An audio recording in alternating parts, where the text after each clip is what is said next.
Triton, and welcome to Ed's Sea Adventure! So why not call it King Triton's Sea Adventure? Triton's the king of the sea. I mean, Ed's just... Ed.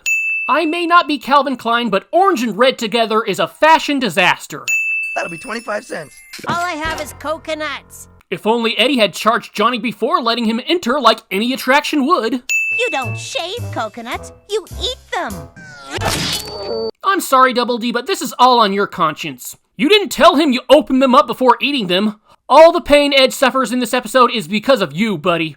Ed's able to suck all this paint off the fence, even the portions that aren't touching his lips. I bet you were up all night thinking of that plan. Well, doubtful, because Ed's tooth wasn't loose yet. These ants go from being little dots to actual size. And yes, you could say it's because we're closer to them in this shot, but we aren't exactly far away from them here. I'm trading the Tooth Fairy, Ed's tooth, for cash. Actually, you're trading the kids. The Tooth Fairy has nothing to do with this. All the posters on this side have the words Ed's tooth on the bottom. Now, none of them do. Now they do again. In the next frame, Jimmy's higher up on the fence. 35. 50! 50? Okay, get off my back. Eddy's not even going to try to haggle? He probably could have gone for 40. Jeez, Ed, did you look at it long enough? Are they seriously just gonna draw a tropical drink in a shoe in this shot without a single explanation as to what it's doing here? What the fuck? Between Ed's mouth and Sarah's hand, Jimmy would have to be jumping at about a 20-degree angle here.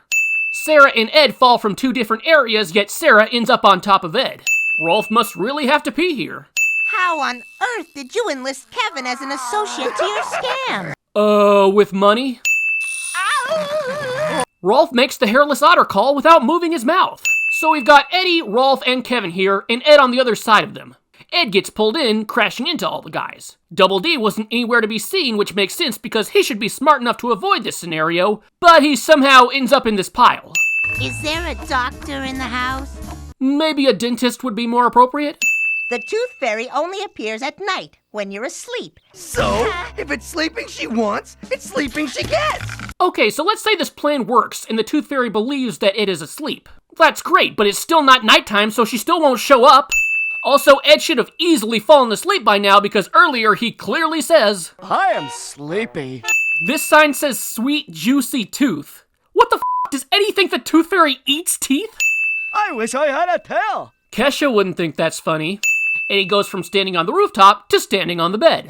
It's common for Eddy to be a dick, but grabbing your friend so that he goes down with you and probably gets hurt is just entering a new dick dimension.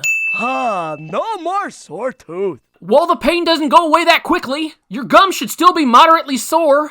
No teeth means no cash. Really? Because I dropped a tooth down the sink once and I still got money. I mean, sure, it was probably my mom, but you'd think the Tooth Fairy would still leave them some money for losing the tooth as it's still part of growing up. If not, the Tooth Fairy's a dick too. Hey Ed, get your head out of the gutter.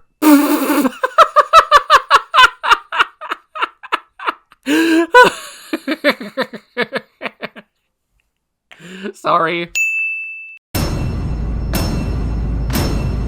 My tooth hurts.